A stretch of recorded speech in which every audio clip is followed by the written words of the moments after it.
Tim Pool absolutely educates his guest on who actually controls the United States of America and who all those policies enacted favors, whether it's the people or the elites. It's usually the will of the wealthy and the elite, which is what the Founding Fathers intended, which is why the 17th Amendment got ratified in the early 1900s, because the original idea of how senators were sent to Congress at the federal level was that your state reps would choose to represent the state. So you would vote for a state rep who would then, in their own council, say, we want our state senator to be that guy over there, and no one had a say in it. So in the early 1900s, they were like, hey, the problem is they're sending cronies, so we're going to change this. And I don't actually agree. I think they did it because it allowed the subversion of state choice, state authority.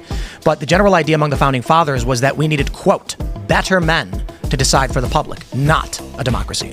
Right, this is why you have the Electoral College in the first place. This is why I tell people, vote in your primaries. But this is a democracy, right? Just because you vote for an elected and then that elected gets to make decisions on your behalf, this is still fundamentally, in every way, democracy, right? The function of a democracy is that the will of the people transfer their authority and their power to an elect who then speaks for them. And we can talk about whether or not the people who speak for them do a good enough job. You and I would probably agree a lot because I'm very critical of it. Do you think in the past 100 years, the U.S. government has actually enacted policies at the will of the American people?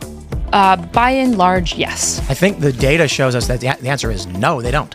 There was the plutonomy article from Citibank 14 years ago, where Citibank drafted this internal paper to be shared with a bunch of financial interests saying the United States is not a democracy, it is a plutonomy where the wealthy control the political class and the political class enacts the interests of the wealthy elite. I think that's actually fascinating because I would assume the left position is largely that, yeah, politicians don't represent our interests.